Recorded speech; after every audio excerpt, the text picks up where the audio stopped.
টিউটোপিয়া নিয়ে এলো ডিজিটাল সহায়িকা, যেখানে থাকছে প্রত্যেকটি বিষয়ের সব অধ্যায়ের সব প্রশ্ন আর তার উত্তর সহ বিশ্লেষণ, যা পড়লে পরীক্ষার প্রিপারেশনের জন্য আর দরকার পড়বে না কোনো সহায়িকার, কোনো সহায়তার। তাই মানে বইয়ের আর কোনো মানে নেই।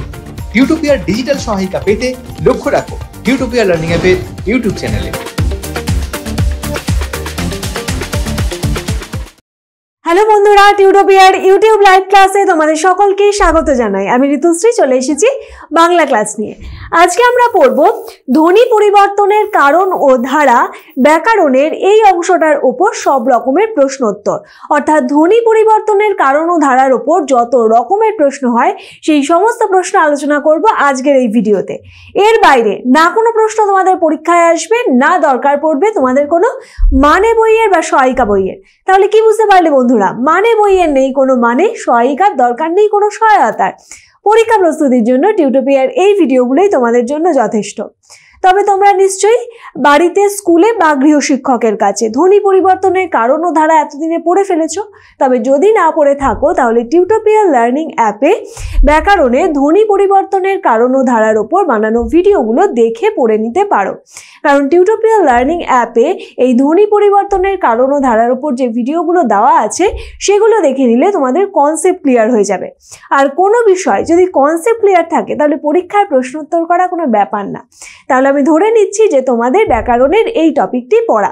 এখন এর ওপর কি রকমের প্রশ্ন হতে পারে তা দেখে নেব আমরা পরবর্তী স্লাইডে। চলে আসলাম পরবর্তী স্লাইড এবং প্রথমেই লেখা আছে বহু বিকল্প ভিত্তিক প্রশ্নাবলী, বা যেটাকে বলা হচ্ছে এমসিকিউ, মাল্টিপল চয়েস কোয়েশ্চেন, যার প্রশ্নমান সবসময় থাকে 1 এবং এখানে তোমরা 3 থেকে 4টে অপশনের মধ্যে থেকে রাইট অপশনটা চুজ করো। এরপরে থাকছে অতি সংক্ষিপ্ত প্রশ্নাবলী বা ভেরি শর্ট আনসার কোয়েশ্চেন, যারও প্রশ্নমান থাকে 1, যেখানে তোমাদের একটা বাক্যে উত্তর করতে হচ্ছে। এরপরে থাকছে হাতে কলমে, অর্থাৎ তোমাদের বইয়ে ব্যাকরণের যে প্রশ্নগুলো রয়েছে সেই সমস্ত প্রশ্নের আলোচনা আমরা করে দেব হাতে কলমে অংশটায়। তবে আমরা প্রত্যেকবার এমসিকিউ এর প্রথমে আলোচনা করি, তারপরে যাই ভিএসকিউ, তারপরে যাই হাতে কলমে। কিন্তু এখানে আমি প্রথমেই আলোচনা করব এই ভিএসকিউ অর্থাৎ অতি সংক্ষিপ্ত প্রশ্নাবলী, যাতে তোমাদের ধ্বনি পরিবর্তনটা বুঝতে সুবিধা হয়, ধ্বনি পরিবর্তনের কারণগুলো বুঝতেও সুবিধা হয়। এবং তারপরে আমি যাব আমাদের মাল্টিপল চয়েস কোয়েশ্চেনে। তো চলে আসবো ভেরি শর্ট আনসার কোয়েশ্চেন বা অতি সংক্ষিপ্ত প্রশ্নাবলীতে। আর এখানে ঢোকার আগে একটা গুরুত্বপূর্ণ কথা তোমাদের বলে নেব যে এই ভিডিওর যে টাইমলাইন অংশ, সেই টাইমলাইন অংশে তোমরা এমসিকিউ, ভিএসকিউ বা হাতে কলমে যার যে প্রশ্নটা দরকার সেই প্রশ্নটা খুঁজে পেয়ে যেতে পারো। এটা তোমাদেরই সুবিধার জন্য করা হয়েছে। চলে যাব আমরা প্রথম প্রশ্ন।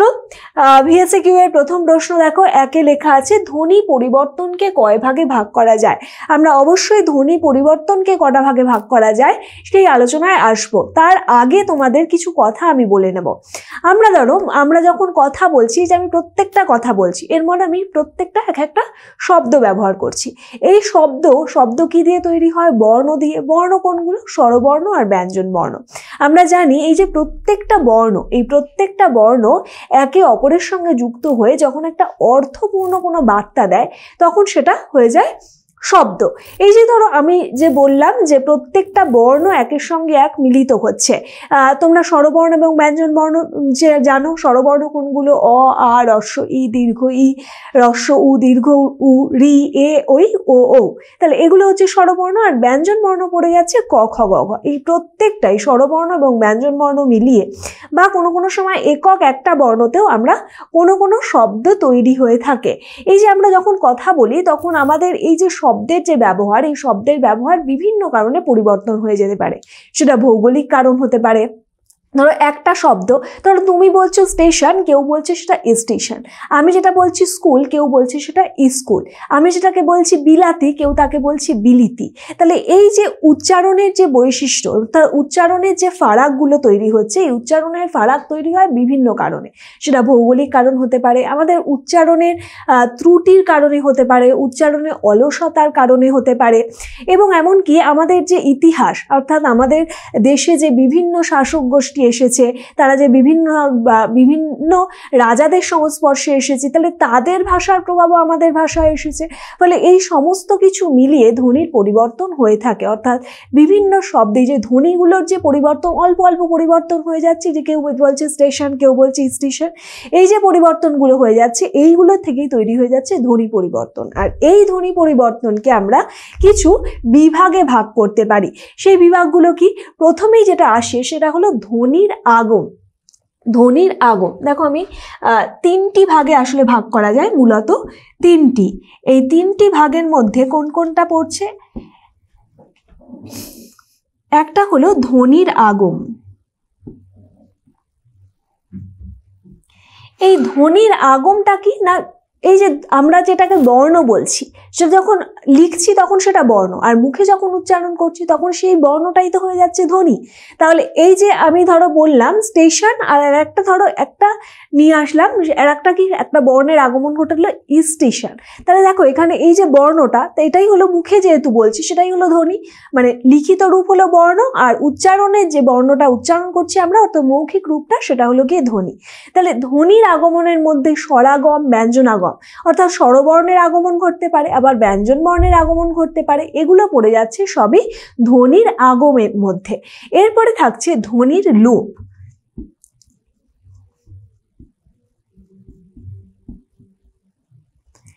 ধ্বনির লোপ অর্থাৎ কোনো সময় দেখা যায় যে আমরা যখন উচ্চারণ করি তখন কোনো একটা ধ্বনি আমরা বাদ দিয়ে দিই, অর্থাৎ সেটা যেমন স্বরলোপ ঘটে থাকে, ব্যঞ্জনা লোপ ঘটে থাকে, অর্থাৎ কোনো স্বরবর্ণ হয়তো আমরা উচ্চারণ করছি না, কোনো ব্যঞ্জন বর্ণ হয়তো আমরা উচ্চারণ করছি না, তখন সেইগুলো পড়ে যাচ্ছে ধ্বনির লোপের মধ্যে। এরপরে থাকছে ধ্বনির রূপান্তর।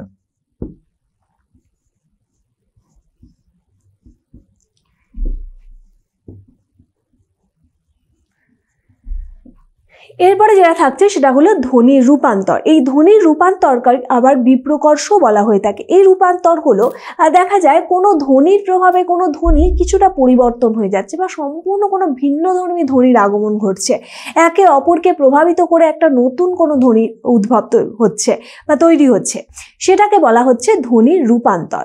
আচ্ছা, আর একটা যেটা হতে পারে, এটা আমরা তিনটি ভাগ করব না, এখন একটা চারটি ভাগ করে দেবো। একটা যেটা হতে পারে, আমরা চারটি ভাগ করছি। আর একটা যেটা হতে পারে সেটা হলো ধ্বনির স্থানান্তর।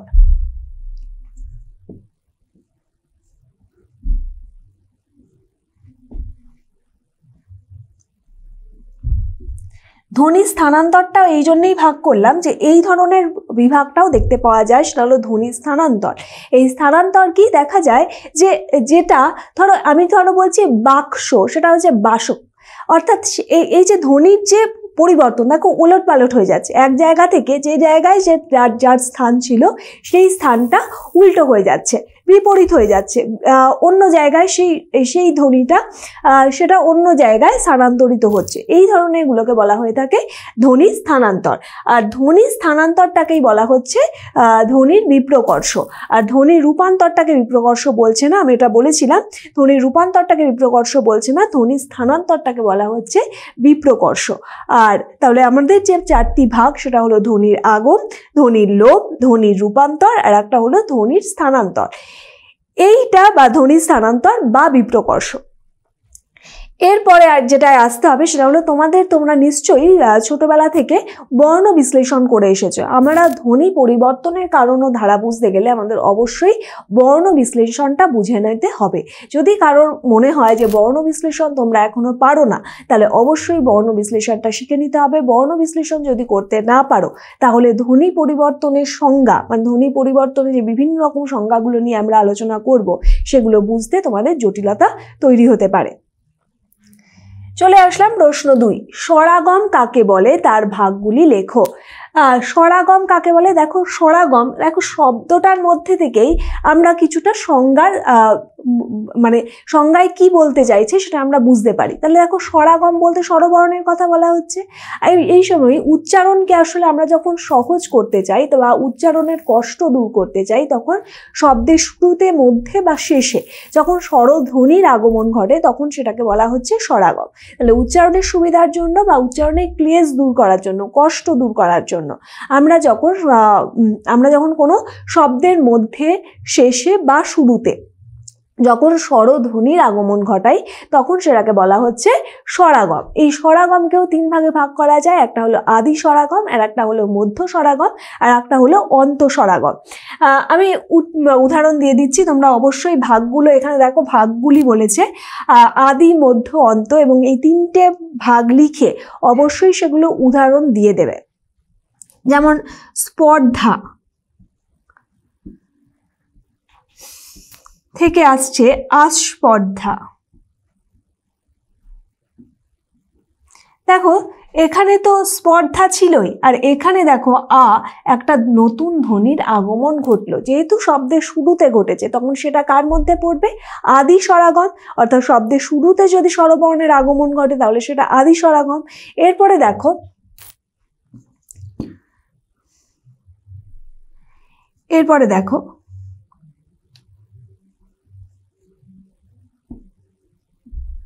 এটা আমি কি লিখলাম? রত্ন। রত্ন থেকে লিখলাম রতন। এই যে রতন লিখলাম, আমি এটা একটু ভেঙে দেখাই বর্ণ বিশ্লেষণ করে। এটা যেহেতু র আছে, অর্থাৎ আমরা জানি যে ব্যঞ্জন বর্ণ কখনো এককভাবে উচ্চারিত হতে পারে না। ব্যঞ্জন বর্ণ যেহেতু র এবং কিছু নেই, মানে তার সঙ্গে কি আছে? অ আছে। আর এটা হলো গিয়ে যুক্ত ব্যঞ্জন, তয় নয় রয়েছে। তাহলে এটা যদি আমি ভাঙি তাহলে ত যোগ ন, এই যে বর্ণ বিশ্লেষণ করছি এটাকেই বলা হয়ে থাকে বর্ণ বিশ্লেষণ।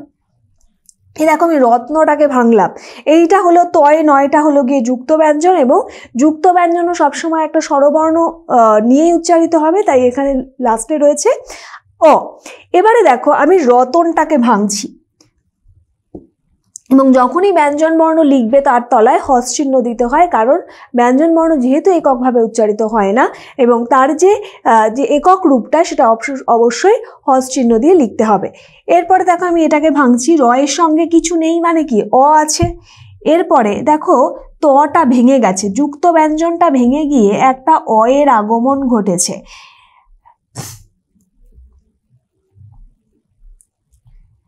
যুক্ত ব্যঞ্জনটা ভেঙে গিয়ে একটা কিসের আগমন ঘটেছে?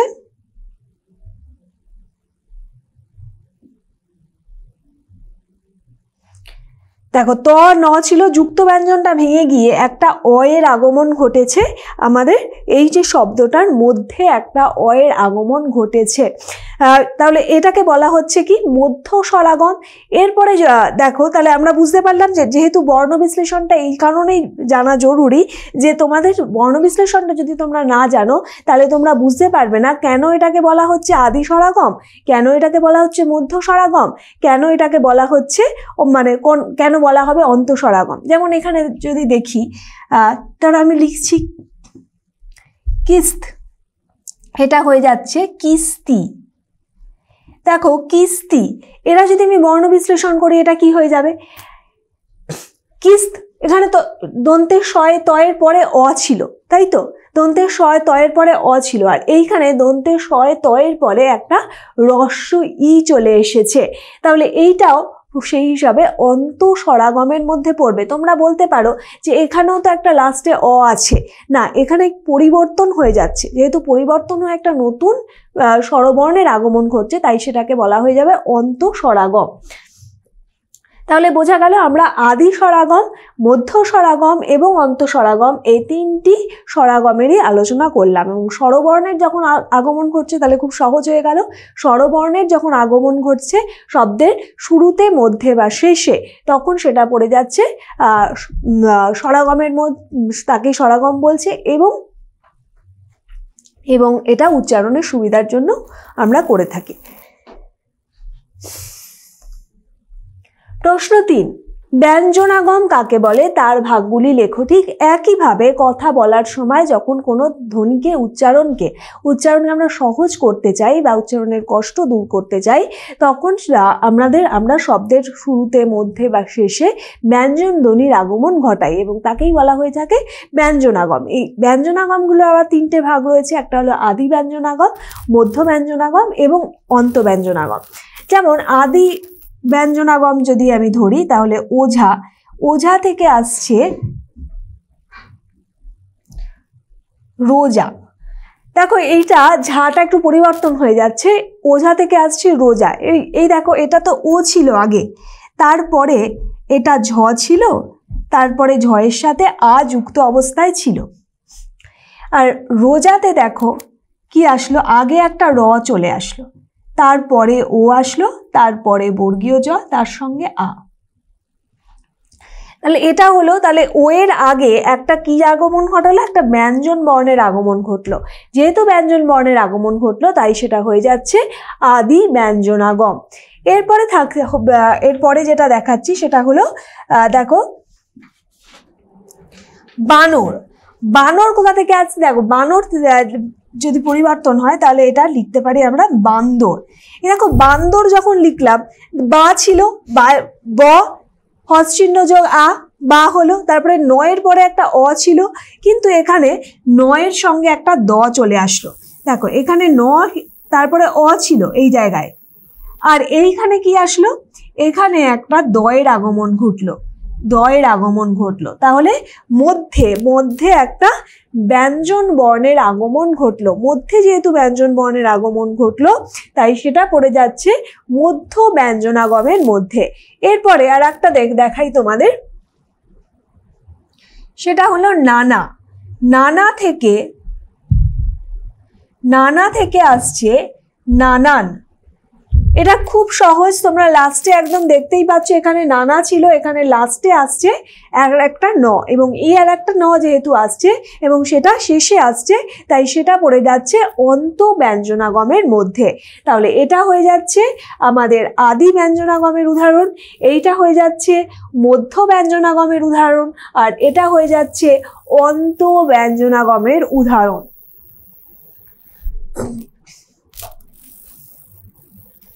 4 নম্বর প্রশ্নে আসলাম, শ্রুতিধ্বনি কাকে বলে তার ভাগগুলি লেখো। শ্রুতিধ্বনি কাকে বলে, পাশাপাশি যখন দুটি ধ্বনি উচ্চারণের সুবিধার জন্য বা আমাদের দ্রুত উচ্চারণের ফলে কখনো কখনো একটা মানে সহজ করে সেই হিসাবে উচ্চারণের জন্য একটা অর্ধস্ফুট ধ্বনির আগমন ঘটে, এই ধ্বনিকেই শ্রুতির ধ্বনি বলা হয়ে থাকে। এটি এক ধরনের হালকা একটা ধ্বনি, মানে অর্ধস্ফুট, মানে হালকা একটা ধ্বনির একটা অদ্ভুত রকম আওয়াজ তৈরি হয়। এটি এক ধরনের মধ্য ব্যঞ্জনাগম। এবং শ্রুতির ধ্বনি দু রকমের হয়ে থাকে, একটা হলো অন্তঃস্থ শ্রুতি আর একটা হলো অন্তঃস্থ ব শ্রুতি। অর্থাৎ এটার ভাগগুলো কি, এটা দুটি ভাগে ভাগ করা যায়। একটা হলো অন্তঃস্থ শ্রুতি,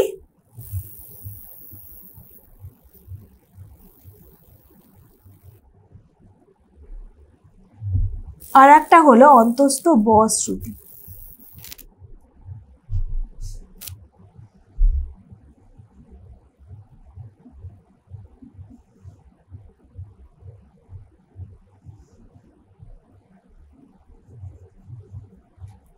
আচ্ছা, এটা এভাবে লিখো,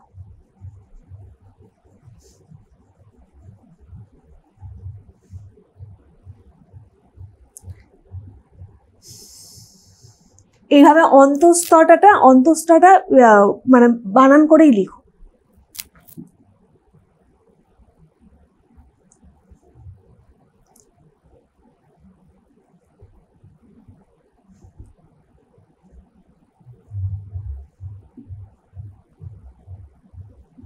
আর একটা হলো অন্তঃস্থ শ্রুতি আর একটা হলো অন্তঃস্থ ব শ্রুতি, এভাবেও লিখতে পারো একটা ড্যাশ দিয়ে। তাহলে অন্তঃস্থ শ্রুতিটা আগে আমরা আলোচনা করে নেব, তারপরে আমরা করব অন্তঃস্থ ব শ্রুতি। অন্তঃস্থ অশ্রুতি যেটা হলো, একটা উদাহরণ দিই তোমাদের।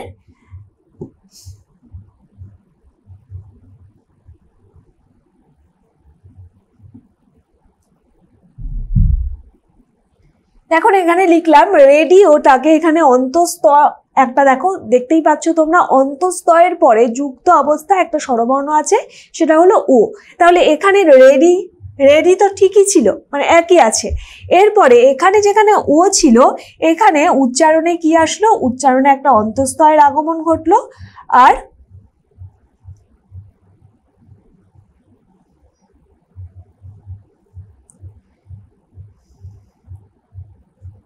একটা অন্তঃস্থর আগমন ঘটলো, আর তার সঙ্গে ওটা যুক্ত অবস্থায় থাকলো। তাহলে এটা হয়ে যাচ্ছে অন্তঃস্থ অশ্রুতি। আর একটা যেটা হয় সেটা হলো অন্তঃস্থ বশ্রুতি। তাহলে প্রথমটা ভাগটা আমরা আলোচনা করলাম, এবার আসলাম দ্বিতীয় ভাগটা। অন্তঃস্থ বশ্রুতিতে আমরা দেখো দে আ এই যে রূপটা, এটা থেকে আসছে দে ও আ। দেখো এখানে ও আ দেখতে পাচ্ছ, আবার অন্তঃস্থও লাগছে। এই অন্তঃস্থটা কি না, এই যে ও এর মতো উচ্চারণ আসছে একটা, এবং অন্তঃস্থর একটা যে উচ্চারণ আসছে, এটা হচ্ছে বশ্রুতির পর। দেখো অন্তঃস্থ বশ্রুতি, এই অন্তঃস্থ বশ্রুতিটা আমরা এই ও এর মতো, ও এর উচ্চারণে আসছে, দে ও আ হয়ে যাচ্ছে। ফলে এইটা পড়ে যাচ্ছে অন্তঃস্থ বশ্রুতির মধ্যে। যখন ওয়ার মতো, মানে অন্তঃস্থ বয়ের যখন আগমনটা ঘটছে, তখন সেটা একটা ওয়ার মতো উচ্চারণ হচ্ছে, এবং সেই উচ্চারণটা যখন এই উচ্চারণটা হচ্ছে, তখন সেটা পড়ে যাচ্ছে অন্তঃস্থ বশ্রুতির মধ্যে। এরপরে চলে যাব প্রশ্ন 5। স্বরলোপ কাকে বলে, তার ভাগগুলি লেখো। দেখো স্বরলোপ যখন আসলাম, আমরা এর আগে আচ্ছা তোমাদের আর একটা জিনিস আমরা বলে দেবো, এই যে শ্রুতির ধ্বনি, বা আমরা যে আগে করলাম যে স্বরাগম, ব্যঞ্জনাগম, শ্রুতির ধ্বনি, এই সবগুলোতেই কিন্তু ধ্বনির আগমন ঘটেছে, অর্থাৎ স্বরধ্বনির আগমন ঘটেছে বা ব্যঞ্জন ধ্বনির আগমন ঘটেছে। আর একটা যেটা হয়ে থাকে সেটা হলো স্বরভক্তি। স্বরভক্তিটা আমি একটা পেজ নিয়ে দেখিয়ে দিচ্ছি। সেটা হলো স্বরভক্তি কাকে বলে। দেখো নামের মধ্যে থেকেই তোমরা বুঝতে পারছো যে স্বরভক্তিটা কি, অর্থাৎ স্বরবর্ণের একটা ব্যাপার আছে। এবার ভক্তিটা কি জিনিস, ভক্তিটা হলো স্বরবর্ণ তো থাকছে, যখন স্বরবর্ণ কখনো, ধরো আমি একটা উদাহরণ দিই তোমাদের, এটা ভালো হবে।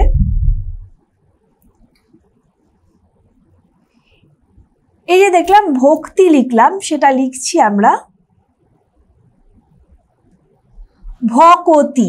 এই যে ধরো যুক্ত ব্যঞ্জন, যখন যুক্ত ব্যঞ্জন থাকছে, যে কয় তয়, এটা যেমন যুক্ত ব্যঞ্জন, এই যুক্ত ব্যঞ্জন থাকলে তখন সেটাকে ভেঙে যদি তার মধ্যে স্বরবর্ণের আগমন ঘটে, তখন সেটা পড়ে যাচ্ছে স্বরভক্তির মধ্যে। যেমন আমি যদি লিখি এখানে, দেখো এখানে আমি ভাগটা করছি, বর্ণ বিশ্লেষণ করছি।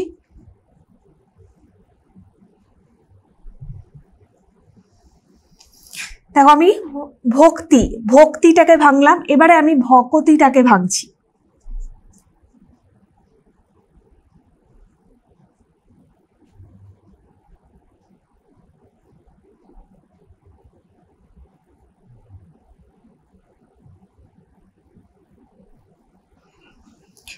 দেখো এখানে একটা স্বরবর্ণের আগমন ঘটেছে।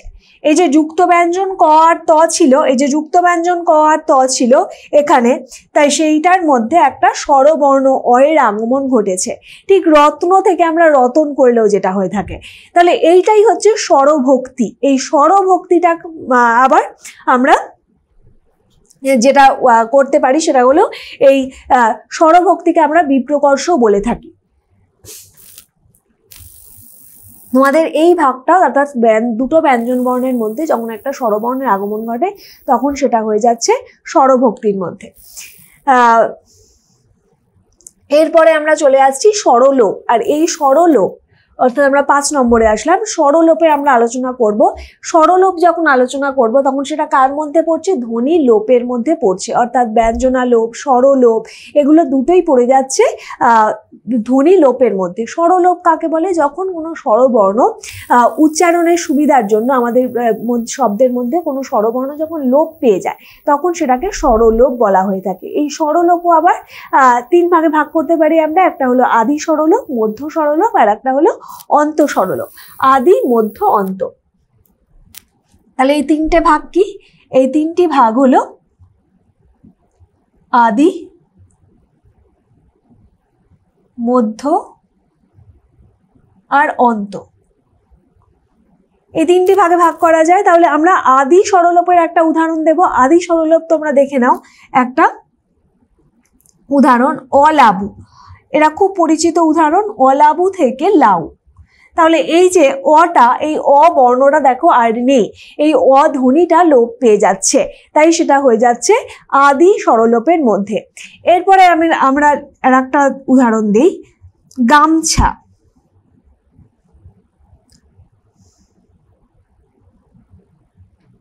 আচ্ছা, গামছা না, এটা হলো গামোছা, গামোছা থেকে আসছে গামছা। গামোছা থেকে আসছে গামছা। দেখো ওকার আছে এখানে, আর এখানে ওকার আছে না? ওকার নেই। এখানে আছে অবশ্যই একটা বর্ণ, সেটা হলো অ বর্ণ, কিন্তু এই ও বর্ণটা তো নেই। যেহেতু একটা বর্ণ লোপ পাচ্ছে, তখন সেটাও হয়ে যাচ্ছে মধ্য স্বরলোপের মধ্যে, অর্থাৎ ও বর্ণটা লোপ পাচ্ছে, সেই জন্য এটা হয়ে যাচ্ছে মধ্য স্বরলোপ, গামোছা থেকে গামছা। এরপরে আর একটা যেটা আসে সেটা হলো ভিত্তি। ভিত্তি থেকে যেটা আসে সেটা হলো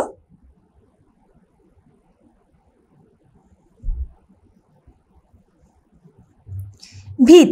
এই যে ভিত্তি থেকে ভিত, দেখো কতগুলো বর্ণ লোপ পাচ্ছে, এখানে তত লোপ পাচ্ছে, কিন্তু স্বরলোপটা যেহেতু দেখবো আমরা স্বরবর্ণের লোপটাকেই দেখবো।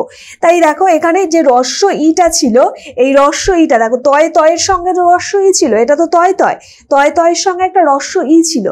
এখানে আমরা দেখতে পাচ্ছি একটা ব্যঞ্জন বর্ণও লোপ পেয়েছে। শুধু ব্যঞ্জন বর্ণ লোপ পেয়েছে বলে স্বরলোপের মধ্যে পড়বে না, যেহেতু স্বরবর্ণ অর্থাৎ রস্য ই লোপ পেয়েছে, তাই সেটা পড়ে যাচ্ছে স্বরলোপের মধ্যে, অর্থাৎ এটা হয়ে যাচ্ছে ভিত। এখানে আর তয় রশ্মিটা নেই, তাই এটা পড়ে যাচ্ছে অন্ত স্বরলোপের মধ্যে।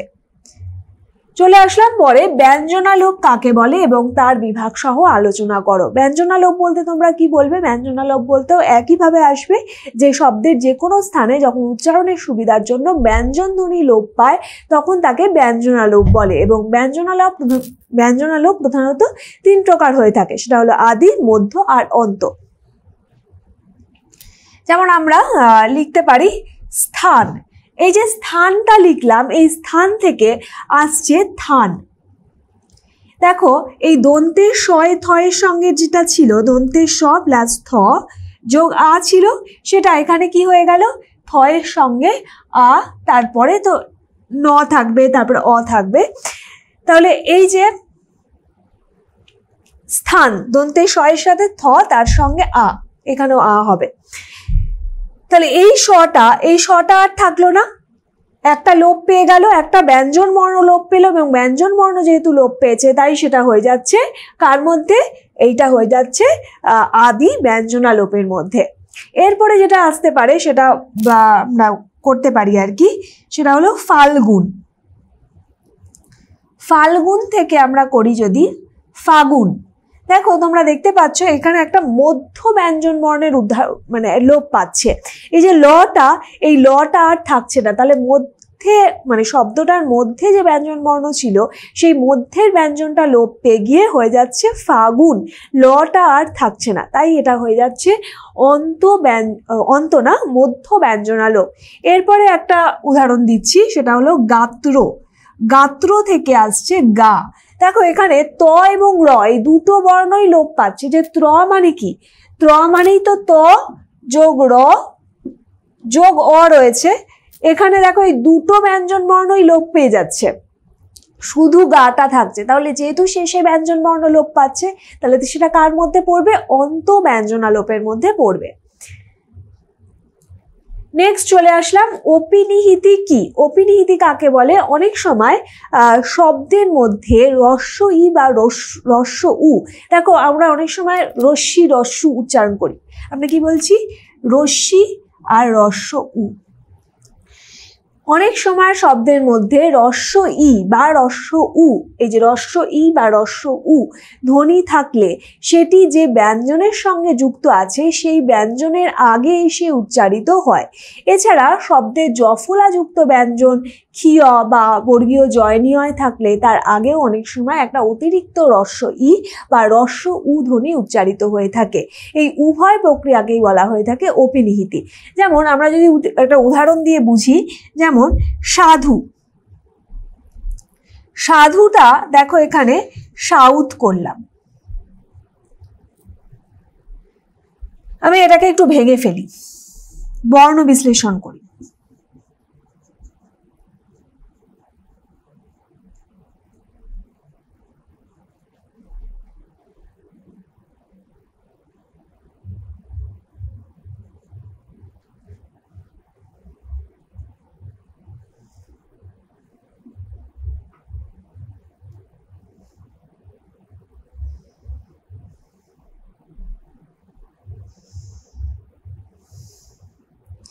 দেখো একটা পরিবর্তন তোমরা লক্ষ্য করছো।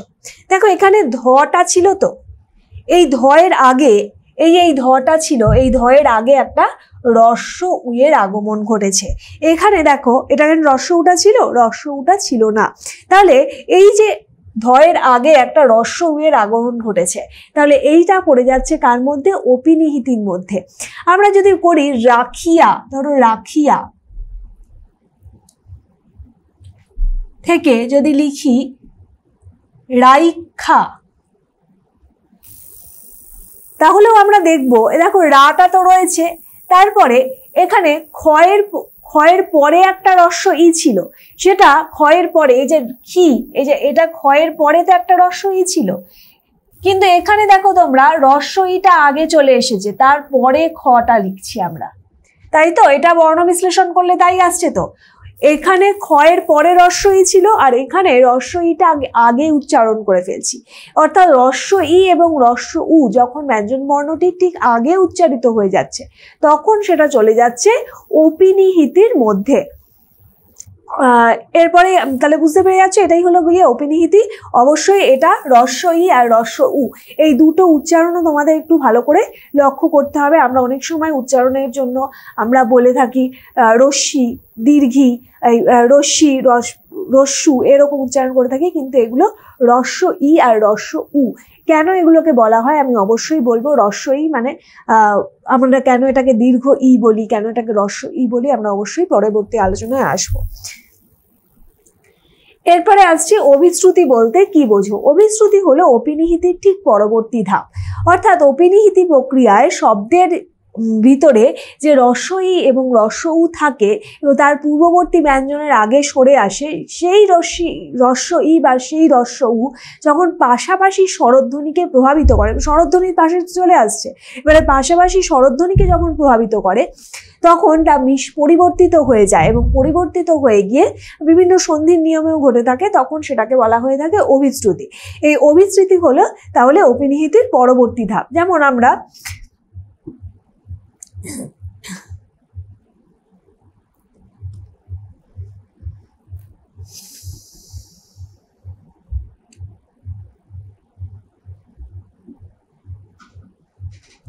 যেমন দেখো আমরা এখানে লিখেছি রাখিয়া, রাখিয়া থেকে রাইখা, রাইখা থেকে লিখেছি রেখে। তাহলে এখানে দেখো এই যে ক্ষয়ের পরে যে রস্য ই ছিল, এখানে অপিনিহিতির নিয়মে এটা রস্য ইটা আগে চলে এসেছে। এরপরে দেখো এখানে তো আ ছিল, তাই না? রয়ের সাথে একটা আ ছিল, রয়ের সাথে একটা আ ছিল, তারপরে এটা ছিল।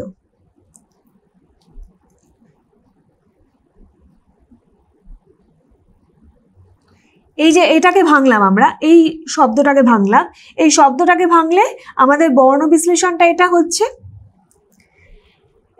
এখানে দেখো পরপর একটা আয়ের পরে আর একটা রস্য ই, অর্থাৎ পরপর দুটো স্বরবর্ণ চলে এসেছে। এই পরপর দুটো স্বরবর্ণ নিজেদের মধ্যে পারস্পরিক ভাবে একটা মানে সন্ধির নিয়মেই হয়ে থাকে বেশিরভাগ ক্ষেত্রেই। তো পারস্পরকে প্রভাবিত করে যখন নতুন কোনো ধ্বনির আগমন ঘটছে এবং শব্দটার কিছুটা গঠন পরিবর্তন হয়ে যাচ্ছে, তখন সেটাকে বলা হয়ে থাকে অভিশ্রুতি। এই যে এগুলো এগুলো অবশ্যই খেয়াল করে দেখবে। এরকম মানে পুরো সম্পূর্ণ রূপটার হয়তো পরিবর্তন হয়ে যাচ্ছে, সেগুলো সবটাই পড়ে যাচ্ছে অভিশ্রুতির মধ্যে। অর্থাৎ অপিনিহিতির পরের পরবর্তী ধাপই হলো গিয়ে অভিশ্রুতি। এরপরে চলে যাব আমরা প্রশ্ন 9 লেখা আছে স্বরসঙ্গতি কাকে বলে, উদাহরণ সহ ব্যাখ্যা করো। আমরা এই যে শব্দটা, এই শব্দটার মধ্যে থেকে কিছুটা বুঝতে পারছি, সেটা হলো স্বরবর্ণ থাকবে, তাহলে স্বরবর্ণের সঙ্গতি থাকবে, অর্থাৎ শব্দের মধ্যে পাশাপাশি অথবা প্রায় কাছাকাছি অবস্থিত দুটি পৃথক স্বরধ্বনির মধ্যে যদি একে অন্যকে প্রভাবিত করে বা দুটি পরস্পরকে প্রভাবিত করে পরিবর্তিত হয়ে যায় বা একই রকম স্বরধ্বনিতে পরিণত হয় বা রূপান্তরিত হয়ে যায়, তখন তাকে বলা হচ্ছে স্বরসঙ্গতি। এই পরিবর্তনটা একটু বুঝে নিতে হবে তোমাদের। যেমন সুপারি থেকে আমরা লিখছি দেখো সুপুরি। দেখো একবার প্রথমে আমরা উচ্চারণ করছিলাম সব, এই যে ধ্বনি পরিবর্তন যেটা হয় বেশিরভাগ ক্ষেত্রেই সেই ধ্বনি পরিবর্তন তো হয় আমাদের উচ্চারণের সুবিধার জন্য, আমাদের উচ্চারণের কষ্ট লাঘব করার জন্য। তাই এখানেও দেখো একবার আমি বলছি সু আর একবার আমি বলছি পা, এই যে জিভের এই যে ঠোঁটের যে অবস্থান, আমাদের জিভের যে অবস্থান, এই যে কষ্টটা লাঘব করার জন্য দেখো সুপুরি বলতে আমাদের অবস্থানের খুব একটা পরিবর্তন হচ্ছে না। সেই জন্য এই যে উচ্চারণ করতে গেলে আমাদের যে কষ্টটা করতে হচ্ছে, সুপুরি বলতে আমাদের উচ্চারণে কষ্ট করতে হচ্ছে না। দুটোই স্বরবর্ণ ছিল, কিন্তু স্বরবর্ণের সঙ্গতি লক্ষ্য করা যায়। দেখো এখানেও সুয়ের অর্থাৎ প্রথমটার প্রভাবে পরবর্তীটাও প্রভাবিত হয়েছে এবং পরবর্তীটাও প্রভাবিত হয়ে পরে রস্যই চলে এসেছে, তাহলে এটা হয়ে যাচ্ছে স্বরসঙ্গতির মধ্যে। এবং এই স্বরসঙ্গতি বলে যাচ্ছে, এই স্বরসঙ্গতি তোমাদের ভাগগুলো চাইনি, আমি ভাগগুলো বলে দিচ্ছি। স্বরসঙ্গতিকেও আবার 3টি ভাগে ভাগ করা যায়। একটা হলো প্রগত স্বরসঙ্গতি, প্রগত তোমরা লিখে নিতে পারো, প্রগত স্বরসঙ্গতি। 2 হলো পরাগত স্বরসঙ্গতি, আর একটা যেটা হয় সেটা হলো পারস্পরিক স্বরসঙ্গতি।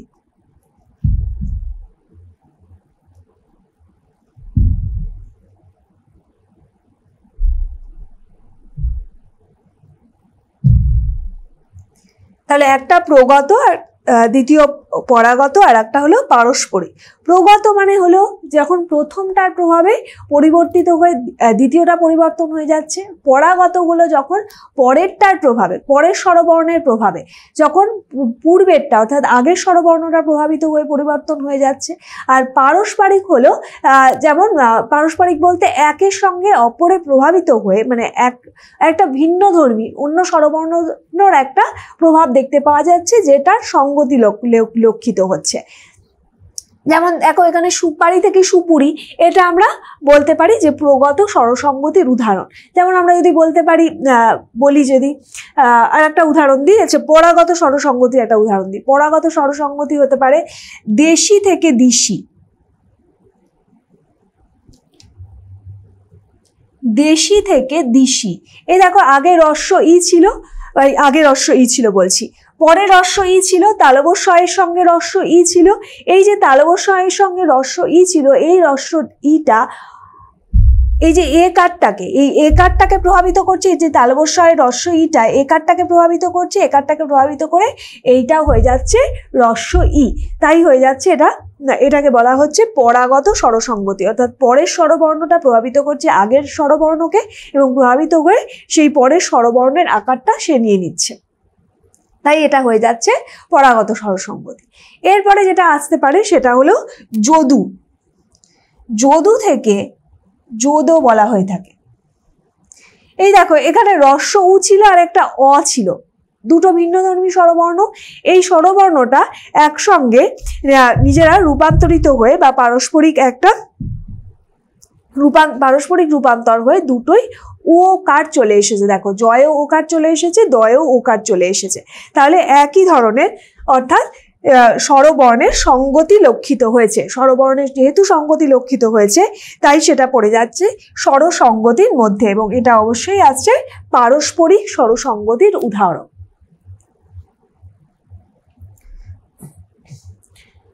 প্রশ্ন 10, ক্ষতিপূরক বা পরিপূরক দীর্ঘীভবন কাকে বলে? এখানে আসার আগে তোমাদের যেটা আমি বলছিলাম সেটা হলো হ্রস্ব ই দীর্ঘ ই, হ্রস্ব উ আর দীর্ঘ উ, এই উচ্চারণটা করা আমাদের খুব জরুরি। কারণ হ্রস্ব ই, ধরো আমি যখন বলছি হ্রস্ব মানে কি কম, আর দীর্ঘ মানে আমি যখন সেই যে বর্ণটা বা সেই ধ্বনিটায় আমি যখন একটু বেশি প্রেসার দিচ্ছি, চাপ দিচ্ছি, তখন সেটা একটু দীর্ঘ উচ্চারণ হচ্ছে। যেমন আমরা যদি বলি ইঁদুর, ইঁদুর শব্দটার মধ্যে আমরা উচ্চারণটা দেখো কম, মানে ই এর উচ্চারণ মানে প্রেসার নেই, হালকাভাবে উচ্চারিত হচ্ছে। এবারে আমি যখন বলছি ঈগল, তখন ইটায় একটা প্রেসার পড়ছে এবং সেই জন্যেই সেটা হয়ে যাচ্ছে, চাপ যেহেতু পড়ছে সেই জন্য সেটা হয়ে যাচ্ছে দীর্ঘ ই। তাহলে একটা হ্রস্ব আর একটা হলো দীর্ঘ। ঠিক তেমনই হ্রস্ব উ দীর্ঘ উ হয়ে থাকে। হ্রস্ব উ দীর্ঘ উ, দেখো একবার যখন আমি বলছি উমা তখন হ্রস্ব উ ব্যবহার হচ্ছে, আমি যখন বলছি উষা তখন উটাতে আবার চাপ পড়ছে। এই যে চাপটা যেহেতু পড়ছে সেই জন্যই সেটা হচ্ছে দীর্ঘ উ, অর্থাৎ আমাদের উচ্চারণটা একটু প্রলম্বিত হচ্ছে, একটু লং হচ্ছে। সেই জন্য এটা হচ্ছে তোমাদের এইগুলো আর কি তোমাদের জেনে রাখা দরকার। না, আর একটা যেটা হয়ে থাকে অ এবং আ, এই যে প্রত্যেকটাই বলছি, দেখো এ এবং ওই, তাহলে অটা হলো গিয়ে হ্রস্বস্বর, আর দীর্ঘস্বর কোনটা? আটা। ঠিক তেমনি হ্রস্বস্বর আবার কোনটা? হ্রস্ব ইটা হলো হ্রস্বস্বর, দীর্ঘ ইটা হলো দীর্ঘস্বর। আবার ওটা হলো গিয়ে হ্রস্বস্বর, ওটা হলো গিয়ে দীর্ঘস্বর। হ্রস্ব উটা হলো হ্রস্বস্বর, দীর্ঘ উটা হলো দীর্ঘস্বর। তাহলে এই প্রত্যেকটা তোমাদের জেনে রাখা দরকার। কোন প্রসঙ্গে? না, ক্ষতিপূরক বা পরিপূরক দীর্ঘীভবন প্রসঙ্গে। কারণ আমরা উদাহরণে আসবো, এটাকে কাকে বলা হচ্ছে? এটাকে শব্দের কোনো ব্যঞ্জন ধ্বনি যখন লোপ পায়, শব্দের মধ্যে যখন কোনো ব্যঞ্জন ধ্বনি লোপ পায়, তখন সেই লোপের ক্ষতিপূরণ হিসাবে বা সেই ক্ষতিপূরণ বাবদ আর কি তার পূর্ববর্তী যে হ্রস্বস্বর সেইটা দীর্ঘ স্বরে রূপান্তরিত হয়ে যায়। এটাকেই বলা হয়ে থাকে ক্ষতিপূরক বা পরিপূরক দীর্ঘীভবন। যেমন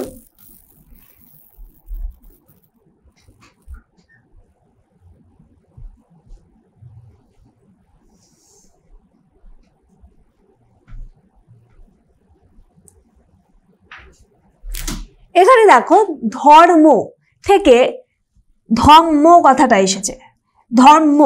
এবারে এই দেখো এখানে মটা, এই মটা লোপ পাচ্ছে, এই মটাও লোপ পাচ্ছে। ফলে এই যে মটা এবং রটা এই যে যুক্ত অবস্থায় ছিল, দেখো ব্যঞ্জন বর্ণ একটা লোপ পেয়ে যাচ্ছে।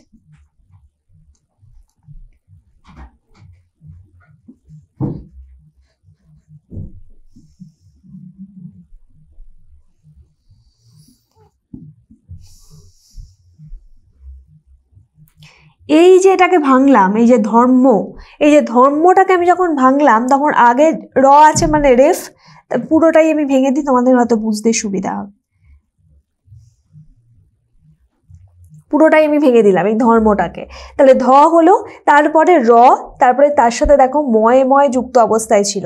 এই যে এতগুলো ব্যঞ্জন বর্ণ যখন লোপ পাচ্ছে, তখন এই লোপ পাচ্ছে যেহেতু, সেই জন্য ক্ষতিপূরণ হিসাবে কি হচ্ছে, এই যে ধয়ের সঙ্গে যেটা অ ছিল অর্থাৎ হ্রস্ব স্বর ছিল সেটা দীর্ঘ স্বরে পরিণত হয়ে গেল, সেই জন্য এটা হয়ে যাচ্ছে ধাম। দেখো ধয়ের সাথে চলে আসছে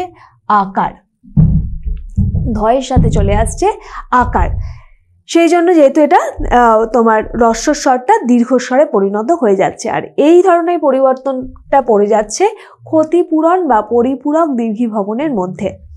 দেখো আমরা দেখছি এখানে যে দুটো ব্যঞ্জন বর্ণ এখানে লোপ পাচ্ছে, বলে তার যে আগের যে হ্রস্বস্বরটা সেই হ্রস্বস্বরটা দীর্ঘস্বরে পরিণত হচ্ছে।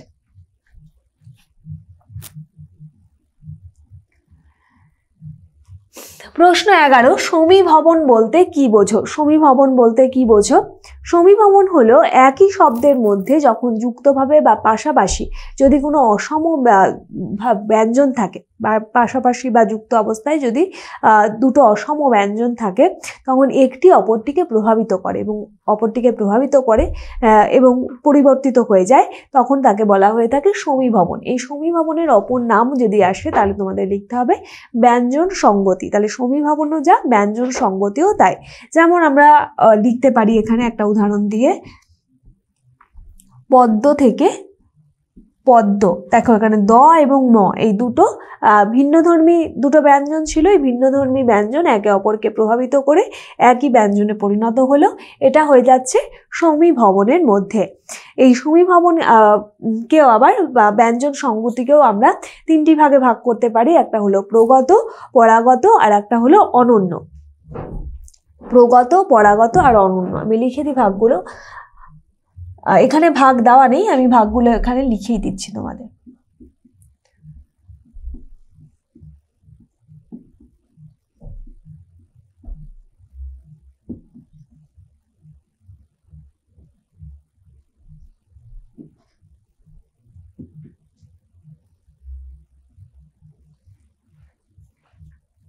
প্রগত, পরাগত আর অনন্য। এই প্রগত ভাগের মধ্যে কোনটা পড়বে? প্রগত হলো ঠিক আগেও যেমন আমরা করলাম, সেটা হলো যখন মানে আগেরটার প্রভাবে যখন পরবর্তীটা প্রভাবিত হয়ে যাচ্ছে। যেমন আমরা উদাহরণ দিই একটা, যেমন এইটা পদ্মটাও হতে পারে। আবার চন্দন, চন্দন থেকে যখন হয়ে যাচ্ছে চন্দন,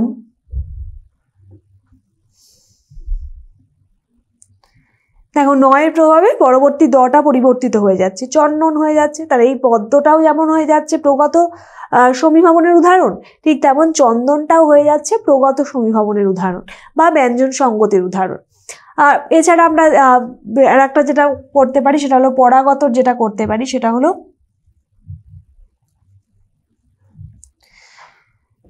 তর্ক। এই তর্কটা পরিবর্তিত হয়ে যায় কি হয়ে? আমরা শুনেই থাকি এই কথাটা, সেটা হলো তক্ক।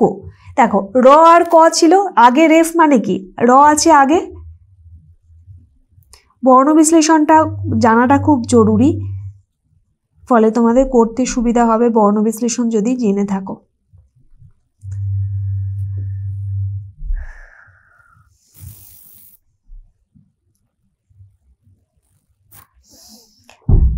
এটা হলো তর্কের বর্ণ বিশ্লেষণ। আর এখানে এটা হলো গিয়ে তক্ক। তক্ক কি হয়ে যাবে?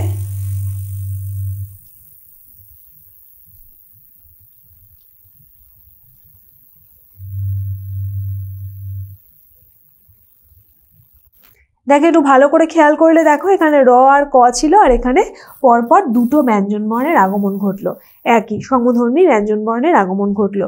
তাই এটা হয়ে যাচ্ছে পরাগত সমীভবনের উদাহরণ। তাহলে আমরা প্রগত সমীভবন করলাম, পরাগত সমীভবন করলাম, আর একটা হয়ে যাচ্ছে অনন্য সমীভবন। অনন্য সমীভবন হলো একটা উদাহরণ দিই।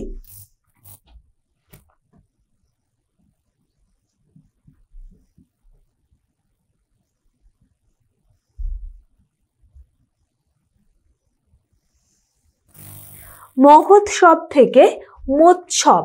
দেখো এখানে দেখো সম্পূর্ণ অনেকটা পরিবর্তন দেখতে পাওয়া যাচ্ছে। অনন্য সমীভবন একে অপরকে বিশদভাবে প্রভাবিত করে এবং প্রভাবিত করে তার সম্পূর্ণই পরিবর্তিত হয়ে যায়।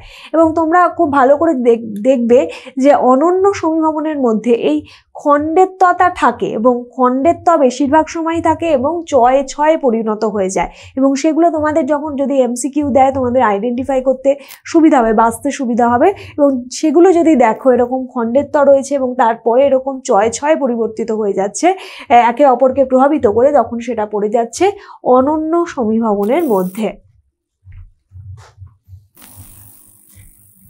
চলে যাব পরের প্রশ্ন 12। ধ্বনি বিপর্যয় বা বিপর্যাস কাকে বলে? ধ্বনি বিপর্যয় বা বিপর্যাস কাকে বলে?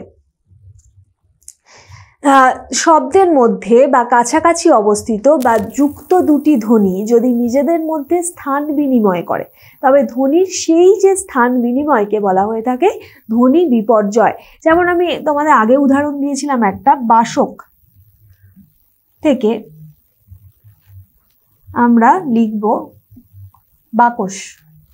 এই যে দেখো এই যে পরস্পর এই যে ধ্বনিটা পরিবর্তন হয়ে গেল, একই আছে কিন্তু তার ধ্বনির স্থানটা পরিবর্তন হয়ে গেল। অর্থাৎ শব্দের মধ্যে কাছাকাছি অবস্থিত যদি ধ্বনি তারা নিজেদের মধ্যে স্থান বিনিময় করে, তখন সেটা হয়ে যাচ্ছে ধ্বনি বিপর্যয় বা বিপর্যাসের মধ্যে পড়ছে। সেটা আবার তো বোঝা গেল এটা। এরপরে চলে যাব পরের প্রশ্ন 13, ব্যাকরণে স্বরসঙ্গতি নামটি কার প্রস্তাবিত? ব্যাকরণে স্বরসঙ্গতির নামটি আচার্য সুনীতি কুমার চট্টোপাধ্যায় প্রস্তাবিত।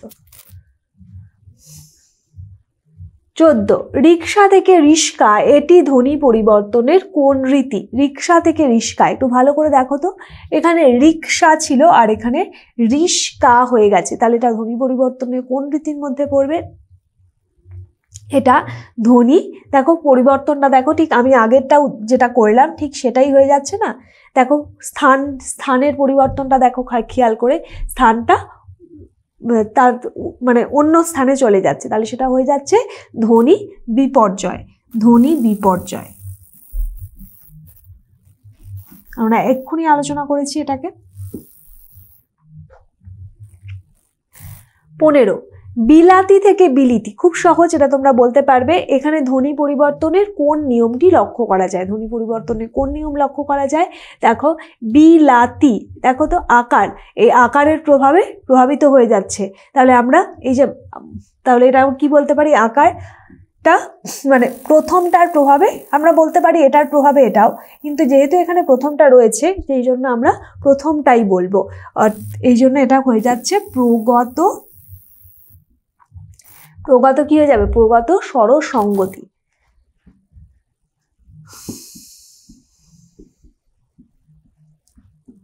প্রগত স্বরসঙ্গতি, বিলাতি থেকে বিলিতি। এরপরে আসছে বিপ্রকর্ষ। বিপ্রকর্ষ ধ্বনি পরিবর্তনের কোন রীতির অপর নাম? বিপ্রকর্ষ হলো স্বরভক্তি, এটা আমরা আগেও করেছি। স্বরভক্তি ধ্বনির অপর নাম, ধ্বনি পরিবর্তনের অপর নাম। নারিকেল থেকে নাইরকেল, এটা খুব সহজ, দেখো নারিকেল থেকে নাইরকেল উদাহরণটিতে ধ্বনি পরিবর্তনের কোন নিয়ম লক্ষিত হয়? ধ্বনি পরিবর্তনের কোন নিয়ম?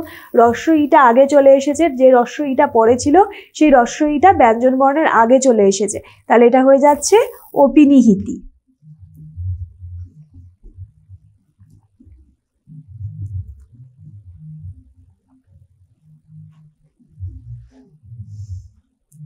পরের প্রশ্ন আসলাম 18, অন্তস্থ জকার ঘটিত একটি অপিনিহিতির উদাহরণ দাও। একটি অপিনিহিতির উদাহরণ কি হতে পারে? আমরা লিখতে পারি অপিনিহিতি বলেছে তো, দেখো এখানে কন্যা লিখলাম আমরা, কন্যা, কন্যাটা হতে পারে কইন্যা, কইন্যা, অন্তস্থ জ রয়েছে তো সেটা হয়ে যাচ্ছে কইন্যা।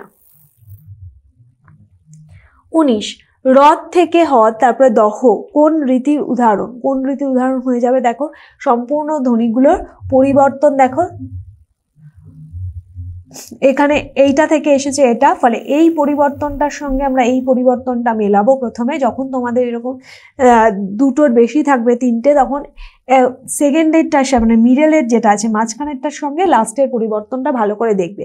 তাহলে লাস্টের পরিবর্তনটা দেখলে দেখো আগে ছিল হ আর দ, আর এখানে ছিল, এখানে আসছে দ আর হ, তাহলে কোন রীতি হবে? আমরা যে রীতি একদম সবার শেষে আলোচনা করেছিলাম সেটা হলো ধ্বনি বিপর্যয়।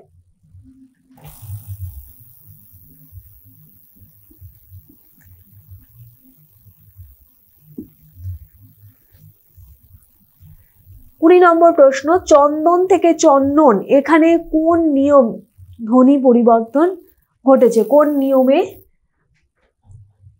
এখানে কোন নিয়মে ধ্বনি পরিবর্তন ঘটেছে? চন্দন থেকে চন্দন, তাহলে কি বলা যেতে পারে? এটা হলো গিয়ে নয়ের সঙ্গে নয়, এবং আমরা এটা আলোচনাও করেছিলাম মনে হয়, এটা প্রগত সমীভবন বা যেটাকে বলা হয়ে থাকে ব্যঞ্জন সঙ্গতি।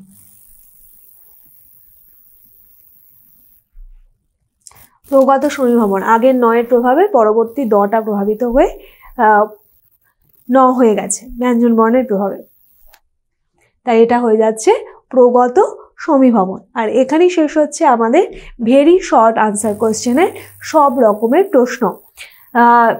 তোমরা মনে হয় এতক্ষণে খুব ভালোভাবে বুঝতে পেরে গেছো যে ধ্বনি পরিবর্তনে যে কীরকম পরিবর্তনগুলো হচ্ছে, আশা করি তোমরা সবাই বুঝতে পেরে গেছো। এরপরে আমরা চলে যাব আমাদের বহু বিকল্প ভিত্তিক প্রশ্নে এবং বহু বিকল্প ভিত্তিক ঢোকার বহু বিকল্প ভিত্তিক বা এমসিকিউ এর প্রশ্ন ঢোকার আগে একটা গুরুত্বপূর্ণ কথা তোমাদের বলে নেব যে তোমরা আশা করব যে তোমরা এমসিকিউতে খুব ভালো স্কোর করবে। এতক্ষণে নিশ্চয়ই তোমরা ধ্বনি পরিবর্তনটা কীরকম সেটা বুঝে গেছো। এখন এই যে যখন আমি আলোচনা করব এমসিকিউগুলো, সেগুলো তোমরা আমার সাথে সাথে এমসিকিউতে কে কত স্কোর করলে সেটা আমাকে অবশ্যই জানাবে, আর জানালে আমি বুঝতে পারবো যে তোমাদের প্রিপারেশন কেমন হচ্ছে। আর কোনো বিষয় যদি দেখো যে তোমরা এমসিকিউতে ভালো স্কোর করতে পারছো না বা কোনো প্রশ্নটা ভালো উত্তর করতে পারছো না, তাহলে বুঝে নিতে হবে যে প্রিপারেশনে কোথাও খামতি থেকে যাচ্ছে। আর প্রিপারেশনে যদি কোথাও খামতি থেকে যায় তাহলে পরীক্ষায় ভালো রেজাল্ট করবে কি করে? পরীক্ষায় ভালো রেজাল্ট করতে গেলে দরকার ভালো স্টাডি ফ্লো। চলো দেখে নেব আগে এমসিকিউ এ করার আগে একটা স্টাডি ফ্লো। ক্লাস 8 এর ছাত্রছাত্রীদের জন্য টিউটোপিয়া নিয়ে এলো মেগা স্টাডি প্যাক। পরীক্ষায় দুর্দান্ত রেজাল্ট করতে গেলে যা হতে পারে তোমার নিশ্চিত সাফল্যের সহায়ক। পরীক্ষায় ভালো রেজাল্ট করতে গেলে প্রিপারেশন হতে হবে একেবারে সলিড, আর তার জন্য অনুসরণ করতে হবে যথাযথ স্টাডি ফ্লো। চলো এক ঝলকে দেখে নেওয়া যায় কি হওয়া উচিত তোমার স্টাডি ফ্লো, অর্থাৎ তুমি কিভাবে পড়লে সেই পড়াটা আর কখনো ভুলবে না, আর পরীক্ষায় ভালো নম্বরও পাবে। পড়ার ক্ষেত্রে প্রথমে দরকার কনসেপ্ট, অর্থাৎ বিষয় সম্পর্কে স্বচ্ছ ধারণা। প্রত্যেকটা সাবজেক্টের প্রত্যেকটা চ্যাপ্টার কারোর থেকে বুঝে নেওয়া, তারপর সেই বিষয় রিলেটেড প্রত্যেকটা ডাউটকে ক্লিয়ার করা। এরপরে তৃতীয় ধাপ, সেই চ্যাপ্টারটার উপর সংক্ষেপে একটা ব্রিফ নোট পড়া, এবং চতুর্থ ধাপ হলো সেই চ্যাপ্টারের সম্ভাব্য প্রশ্নোত্তরগুলোকে করে ফেলা, যার উপর নির্ভর করবে তোমার পরীক্ষার সাফল্য।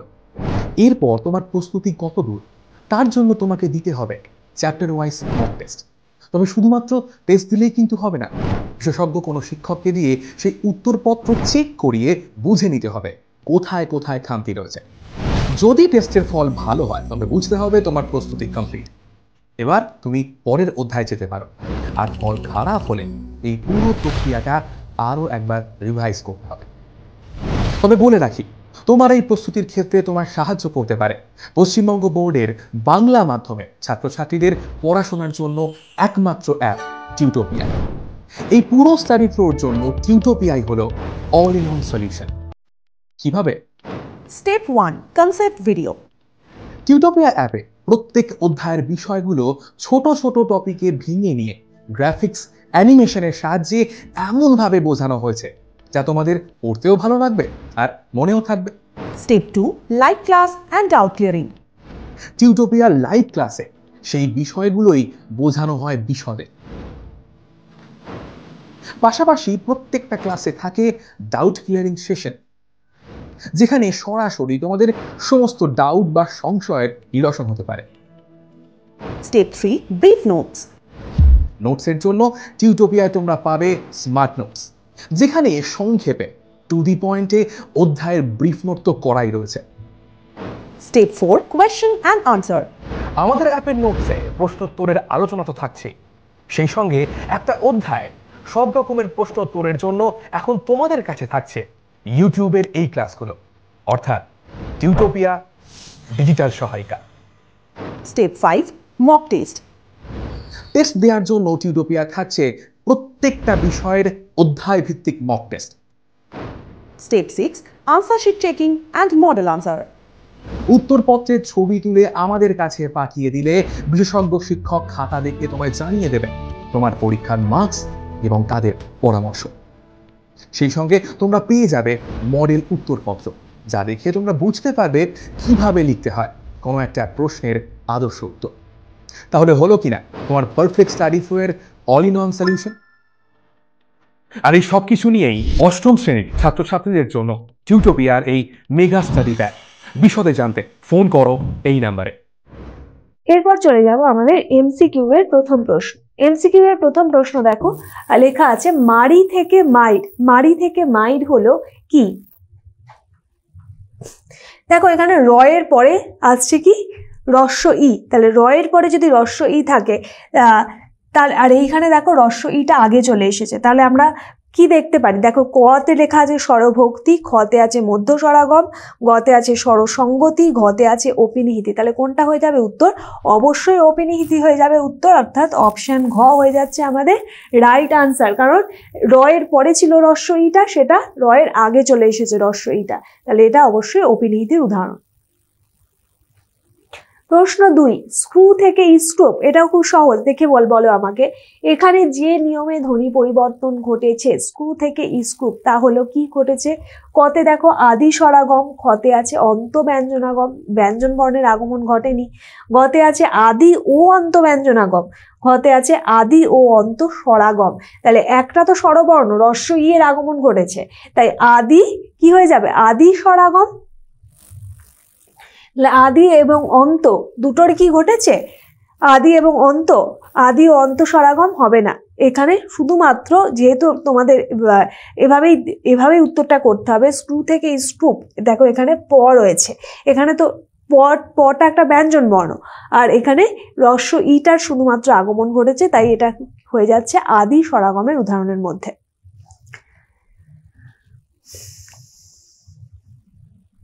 এরপরে 3 নম্বর আসছে মহোৎসব থেকে মোৎসব। দেখো আমরা এই উদাহরণটা দিয়েছি এবং এই উদাহরণটা দিয়ে এসেছে, এটা খুবই সহজ, তোমরা বলবে যে অপশন কোনটা হবে। মহোৎসব থেকে মোৎসব অবশ্যই হয়ে যাবে এটা ধ্বনি বিপর্যয়, ধ্বনি বিপর্যয়। মহোৎসব থেকে হয়ে যাচ্ছে আমি ধ্বনি বিপর্যয় বললাম, এটা হয়ে যাচ্ছে তোমাদের অনন্য ব্যঞ্জন সঙ্গতি, এটা হয়ে যাচ্ছে অনন্য ব্যঞ্জন সঙ্গতি মহোৎসব থেকে মোৎসব। তাহলে অপশন খ, প্রগত ব্যঞ্জন সঙ্গতি ধ্বনি বিপর্যয় বা পরাগত সমীভবন কোনোটাই হবে না। প্রশ্ন 4, ধ্বনি পরিবর্তনের 3টি ধারা যথাক্রমে। 3টি ধারা কি কি? ধ্বনি লোপ, ধ্বনির আগম, ধ্বনি বিপর্যয়, নাকি ধন্যাগম, সমীভবন, না বর্ণলোপ। দেখো এভাবে আসবে না। গতে আছে ধ্বনির রূপান্তর, ধ্বনির আগম, ধ্বনি লোপ। ঘতে আছে ধ্বনির বিপর্যয়, ধ্বনি লোপ আর অপিনিহিতি। শুধুমাত্র এরকম একটা দুটো করে ভাগ দিলে হবে না, তোমাদের যেটা লিখতে হবে তাহলে কোনটা হয়ে যাবে? ধ্বনির রূপান্তরটা আসবে, ধ্বনির আগম ঘটছে এবং ধ্বনি লোপ। তাহলে 3টি ধারা যেহেতু বলেছে, আমরা 4টি ধারা আগে আলোচনা করেছিলাম, আমরা 3টি ধারার মধ্যে এটাই আসবে, ধ্বনির রূপান্তর, ধ্বনির আগম আর ধ্বনি লোপ। শুধুমাত্র এইগুলোর মধ্যেই, রূপান্তর, আগম এবং ধ্বনি লোপের মধ্যেই আমাদের যা কিছু পড়ছে, স্বরাগম, ব্যঞ্জনাগম, অপিনিহিতি, অভিশ্রুতি, এগুলোর মধ্যেই পড়ছে। প্রশ্ন 5, বলিয়া থেকে বইল্লা, বইল্লা থেকে বলে, এটাও খুব সহজ, তোমরা বুঝতেই পারছো। এখানে ধ্বনি পরিবর্তনের যে নিয়মটি ঘটেছে তা হলো, এখানে ধ্বনি পরিবর্তনের কোন নিয়মটি ঘটেছে? বলিয়া থেকে বইল্লাতে অপিনিহিতি এসেছে, এবার অপিনিহিতি বইল্লা থেকে এসেছে বলে, তাহলে আমরা যেহেতু দেখবো এইটার সঙ্গে এটা দেখবো, এটার সঙ্গে এটা দেখলে হয়ে যাচ্ছে এটা অভিশ্রুতি। তাহলে অভিশ্রুতি কোথায় লেখা আছে? অপশন খ তে লেখা আছে অভিশ্রুতি। সঠিক উত্তর হয়ে যাচ্ছে অপশন খ। তাহলে অন্যান্য অপশন যেগুলো রয়েছে সেগুলো আমরা অবশ্যই নেব না, অপিনিহিতি, স্বরভক্তি বা স্বরসঙ্গতি কোনো অপশনই নেব না। প্রশ্ন 6, স্বরাগম হতে পারে। স্বরাগম কত প্রকারের হতে পারে? স্বরাগম আমরা কত প্রকার শিখেছি? আদি, মধ্য, অন্ত। তাহলে অবশ্যই 3 প্রকার হতে পারে। অপশন খ হয়ে যাচ্ছে 2, 4 বা 5, অপশনগুলো হবে না। 7 নম্বর প্রশ্নে আসলাম, অলাবু থেকে অলাউ, অলাউ থেকে লাউ, এক্ষেত্রে ঘটেছে, আমরা এই উদাহরণটা করেছিলাম, এটা এক্ষেত্রে কি ঘটেছে? কতে আদি স্বরলোপ, খতে আছে মধ্য স্বরলোপ, গতে আছে অন্ত স্বরলোপ, ঘতে আছে অপিনিহিতি। অপিনিহিতি অবশ্যই হচ্ছে না, এখানে প্রথমের যে স্বরবর্ণটা সেই স্বরবর্ণটা লোপ পাচ্ছে। স্বরবর্ণ যখন লোপ পাচ্ছে তখন সেটা হয়ে যাচ্ছে, এবং সেটা হয়ে যাচ্ছে আদি স্বরলোপের মধ্যে, যেহেতু মধ্যে স্বরবর্ণ লোপ পাচ্ছে না আর অন্তের স্বরবর্ণ লোপ পাচ্ছে না। চলে এলাম প্রশ্ন 8-এ। দেখো, রাখিয়া থেকে রাইখা, রাইখা থেকে রেখে, এক্ষেত্রে কি ঘটেছে? এক্ষেত্রে কি ঘটেছে তোমরা সবাই বলতে পারবে আশা করি। কতে আছে ধ্বনি লোপ, খতে আছে মধ্য স্বরলোপ, গতে আছে অন্ত স্বরলোপ, ঘতে আছে অভিশ্রুতি। কোনটা হয়ে যাবে? সঠিক উত্তর হয়ে যাচ্ছে অপশন ঘ। প্রশ্ন 9, মুক্তা থেকে মুকুতা এক্ষেত্রে ঘটেছে। মুক্তা থেকে মুকুতা এক্ষেত্রে কি ঘটেছে?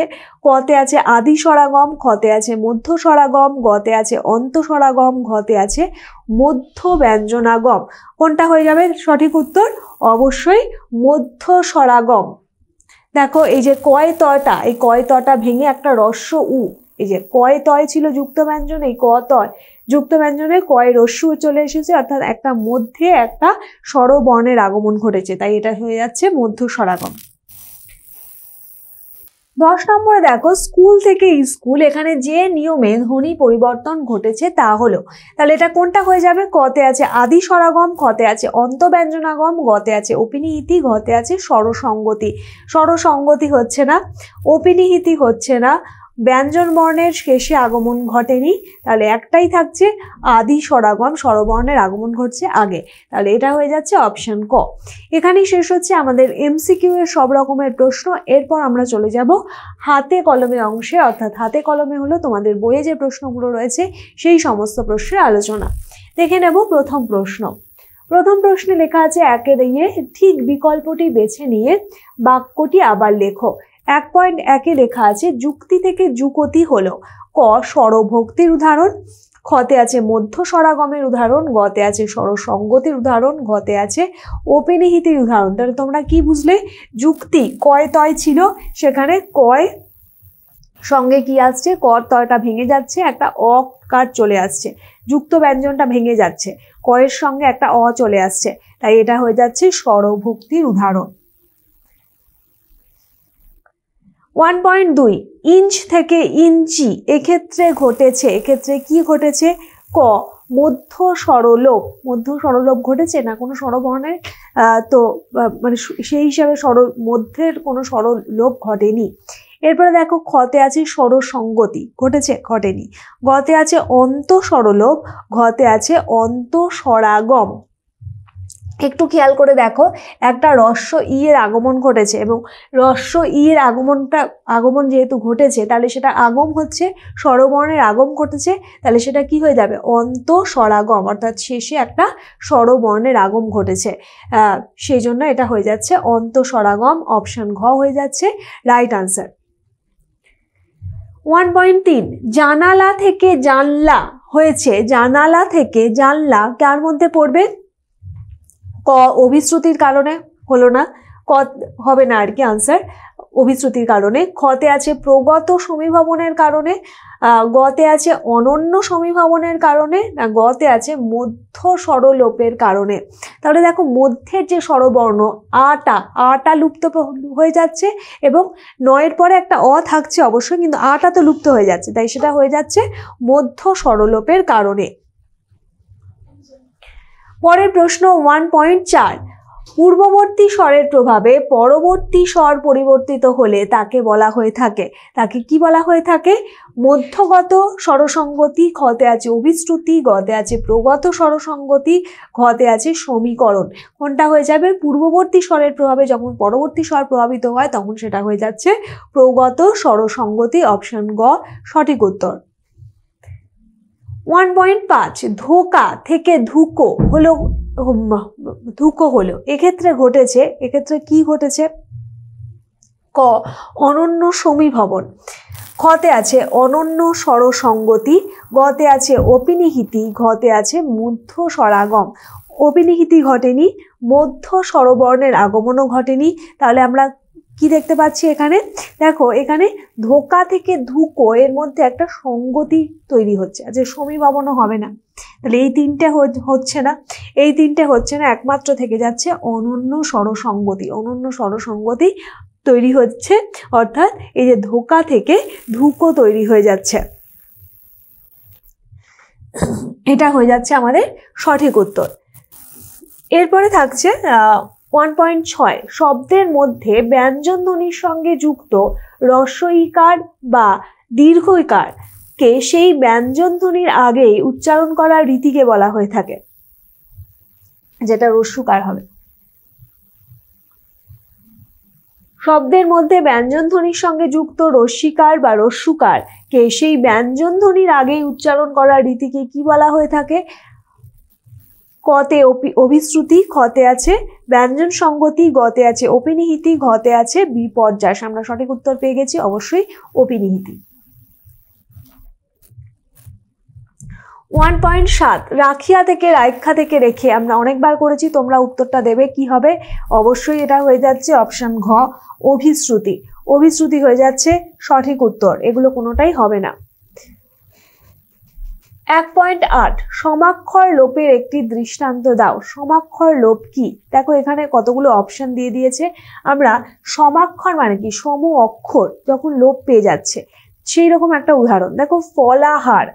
ফলাহার থেকে আমরা দেখছি যে এখানে এই হাটা আর নেই, লোপ পেয়ে যাচ্ছে, কিন্তু দুটো অক্ষর, দেখো দুটো অক্ষর কি, হা মানে হয়ের সাথে আ। এরপরে দেখো বর দিদি, বর দিদি থেকে আসছে দেখো এখানে বরদি। তারপরে এখানে দেখো পোষ্য থেকে আসছে পুষ্যি, এখানে পরিবর্তন হয়ে যাচ্ছে, ওকারটা পরিবর্তিত হয়ে যাচ্ছে। এখানে দেশি থেকে আসছে দিশি, তাহলে এই পরিবর্তনটাও হবে না।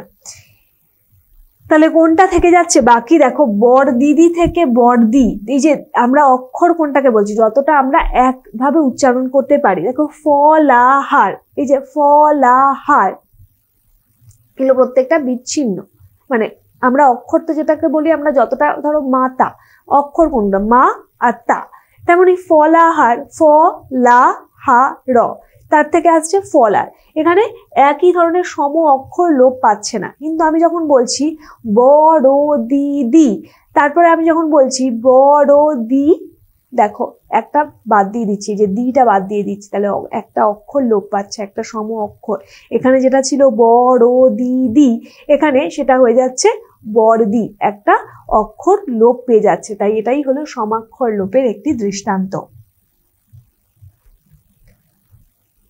1.9 গাত্র থেকে গা, আমরা এটা করেছি, গাত্র থেকে গা কোনটা হয়ে যাবে? কতে আছে অন্ত ব্যঞ্জনালোপের উদাহরণ, খতে আছে মধ্যগত স্বরসঙ্গতির উদাহরণ, গতে আছে অনন্য স্বরসঙ্গতির উদাহরণ, ঘতে আছে সমাক্ষর লোপের উদাহরণ।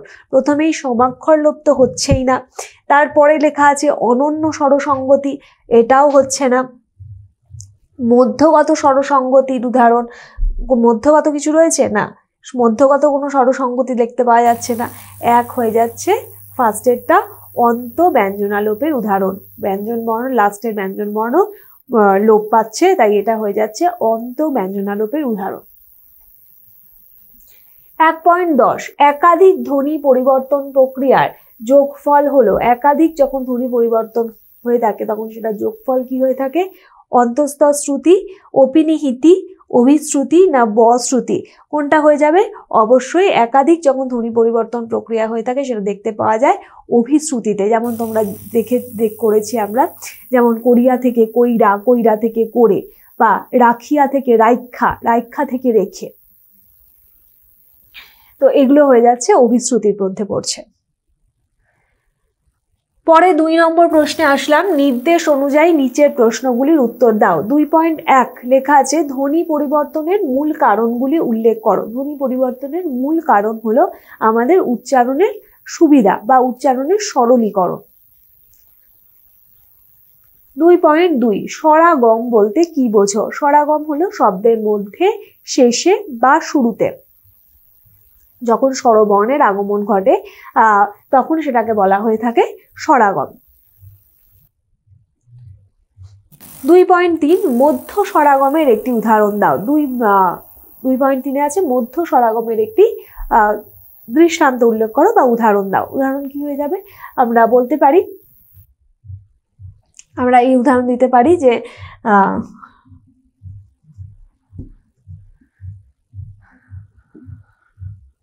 নয়ন থেকে নয়ান, নয়ন থেকে হচ্ছে নয়ান। দেখো অন্তঃস্তর পরে একটা অ ছিল, সেই অ এর জায়গায় এখানে পরিবর্তিত হয়ে আসছে আ, তাহলে এটা স্বরবর্ণের আগমন ঘটছে, তাই এটা হলো মধ্য স্বরাগমের একটি উদাহরণ। 2.4 শব্দের শুরুতে ব্যঞ্জনাগম ঘটেছে এমন একটি উদাহরণ দাও। শব্দের শুরুতে ব্যঞ্জনাগম ঘটেছে এমন একটি উদাহরণ কি হতে পারে? এমন একটা উদাহরণ তোমরা নিজেরাও বলতে পারো আমাকে। ব্যঞ্জন বর্ণের আগমন ঘটেছে শব্দের শুরুতে, এটা হয়ে যেতে পারে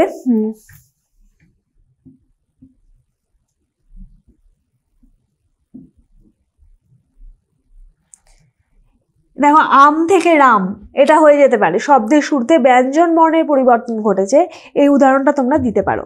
দেখো আ ছিল, সেই জায়গায় একটা রয়ের আগমন ঘটেছে এবং সেটা হয়ে যাচ্ছে ব্যঞ্জন বর্ণের আগমন ঘটেছে, তাই এটা হয়ে যাচ্ছে শব্দের শুরুতে ব্যঞ্জনাগম। 2.5 ব-শ্রুতি ঘটার কারণ কি? ব-শ্রুতি ঘটার কারণ বলতে বলবে যে দুটি স্বরধ্বনি যখন পাশাপাশি থাকে তখন উচ্চারণের সুবিধার জন্য ব-শ্রুতি ঘটে থাকে।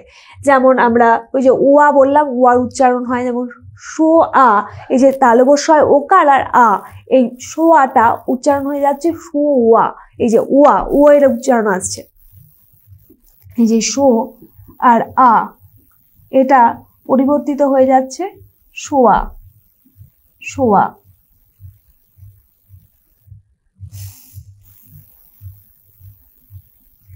2.6 ভক্ত থেকে ভত্ত, এক্ষেত্রে ধ্বনি পরিবর্তনের কোন নিয়মটি লক্ষ্য করা যায়? ভক্ত থেকে ভত্ত, এক্ষেত্রে ধ্বনি পরিবর্তনের কোন নিয়মটি লক্ষ্য করা যায়?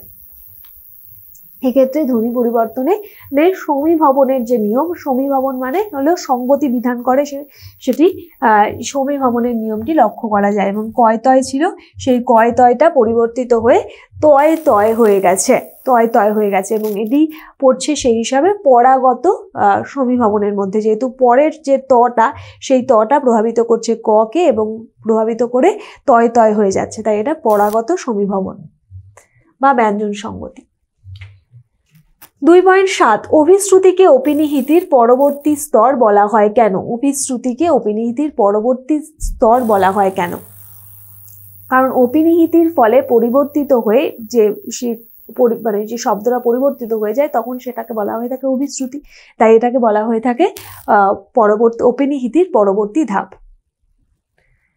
2.8 সমীভবনকে ব্যঞ্জন সঙ্গতি বলার কারণ কি? সমীভবনকে ব্যঞ্জন সঙ্গতি কেন বলবে? কারণ সমীভবনে একই শব্দের মধ্যে যুক্তভাবে বা পাশাপাশি অবস্থিত দুটি অসম ব্যঞ্জন ধ্বনি একটি অন্যটিকে প্রভাবিত করে সঙ্গতি বিধান করে, তাই এটাকে বলা হয়ে থাকে ব্যঞ্জন সঙ্গতি। 2.9 ক্ষীয় এবং বর্গীয় জয় নিয়য়, এই দুই ক্ষেত্রে কিভাবে অপিনিহিতি লক্ষ্য করা যায়? দুই ক্ষেত্রে কিভাবে অপিনিহিতি লক্ষ্য করা যায়? আমরা একটা উদাহরণ দিই। যজ্ঞ, যজ্ঞ থেকে হয়ে থাকে যৈজ্ঞ এবং এই যৈজ্ঞতে আমরা আচ্ছা জয়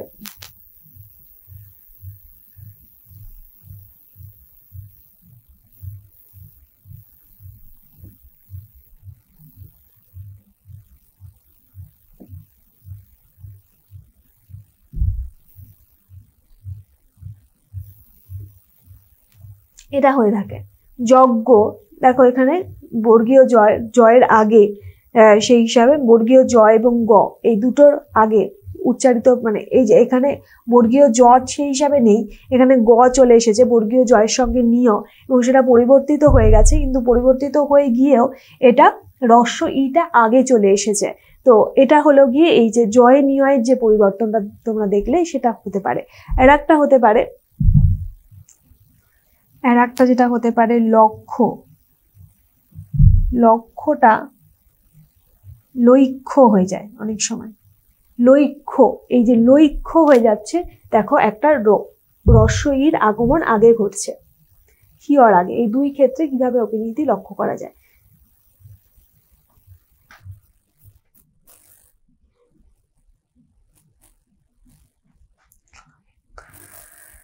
বা অনেক সময় ক্ষয় জফলা দিয়ে এটি লেখা হয়ে থাকে, তো এই পরিবর্তনটা দেখতে পাওয়া যায়। 2.10 ধ্বনি বিপর্যয় বলতে কি বোঝো? ধ্বনি বিপর্যয় হলো উচ্চারণের আমাদের সুবিধার জন্য, উচ্চারণের সুবিধার জন্য যখন দুটি ধ্বনি স্থান পরিবর্তন করে এবং স্থান পরিবর্তন করলে তাকে ধ্বনি বিপর্যয় বলা হয়ে থাকে। এর উদাহরণ আমরা দিয়েছি, যেমন আমরা রিক্সা বলতে পারি, রিক্সা থেকে হয়ে যাচ্ছে রিস্কা, তো এটি ধ্বনি বিপর্যয়ের একটি উদাহরণ। আর এখানেই শেষ হচ্ছে আমাদের হাতে কলমে সব রকমের প্রশ্নের আলোচনা। আশা করি তোমাদের ধ্বনি পরিবর্তন খুব ভালোভাবে তৈরি হয়ে গেল এবং খুব ভালো করে ধ্বনি পরিবর্তনের নিয়মগুলো দেখে নেবে, যাতে কোনো এমসিকিউ হোক বা কোনো শর্ট প্রশ্নে কোনো ভুল না হয়। দেখা হচ্ছে অন্য কোনো দিন অন্য কোনো ভিডিও নিয়ে। ততদিন টিউটোপিয়ার সাথে থাকো আর খুব ভালো থাকো।